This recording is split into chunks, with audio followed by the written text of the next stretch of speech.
Premièrement, j'aimerais souligner la stabilisation des berges au parc Goyette. C'est une bonne nouvelle parce que depuis plusieurs années, les berges s'éradaient. J'en avais parlé au début de l'année passée. Quand on y allait, on pouvait voir que la berge était mangée des fois 3, 4, jusqu'à 5 pieds. Avec l'eau, quand ça devient juste gazonné, puis l'eau commence à s'infiltrer en dessous, les berges viennent à s'effondrer, puis elles mangent. Fait qu'en solidifiant les berges avec des arbustes, ça va donner un bon coup de main pour maintenir le parc Goyette en place sans qu'on en perde trop à long terme. L'autre point que j'aimerais amener, c'est le point que Maxime a amené tantôt pour la grille du frein.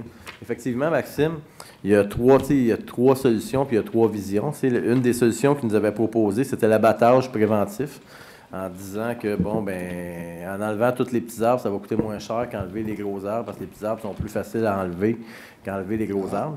Il y a les traitements aux insecticides que tu connais, puis il y a aussi la loi de la nature que certains prônent. Moi, je prône un peu ça en disant qu'en laissant le temps aller, systématiquement, d'ici une couple d'années, la grille du frein va se faire des ennemis, puis va se faire des prédateurs.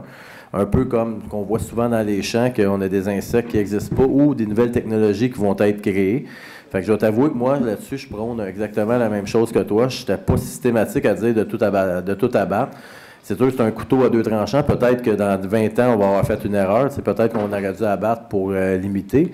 Mais surtout, de plus en plus, on voit que des villes comme Montréal ont trouvé des solutions alternatives, soit à vendre pour faire des meubles, puis au lieu de payer pour se débarrasser des gros arbres, ils reçoivent une redevance, puis il y a des artisans qui achètent pour faire des arbres, pour faire des meubles, parce que c'est quand même des arbres, une fois qu'ils sont infectés, qui sont encore bons pour la vente de bois ou pour l'artisanat.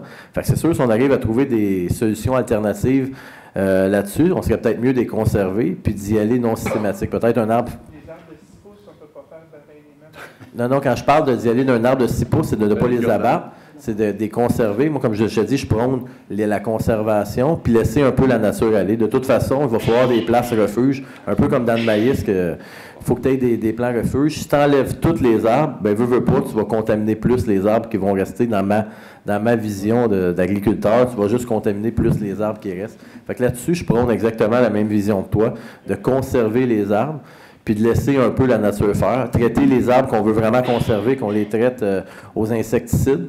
Les arbres de grande valeur ou dans des endroits stratégiques, eux, on les traite systématiques.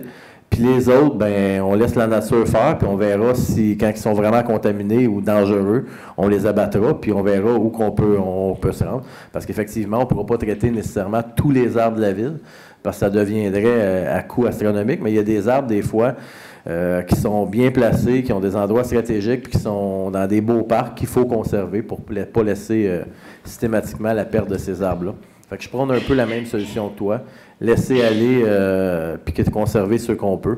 Puis en espérant, puis en se croisant les doigts, c'est quand même quelque chose qui touche l'ensemble du Québec. Fait que je pense qu'il y a du monde qui cherche là-dessus. Il y a des compagnies qui sont là-dessus pour trouver des solutions alternatives aux strings qu'on met dans les arbres. Puis plus que de villes touchées, plus qu'on a de chances de trouver des solutions parce que le problème devient majeur. Fait que là-dessus, je prône exactement la même chose que toi, Maxime. Que la nature fasse un petit peu. Puis en Asie, la grille du frein a des prédateurs présentement. Fait que peut-être avec le réchauffement de la planète, on va avoir les prédateurs qui vont venir dans le coin ici. Merci beaucoup. Bonne soirée.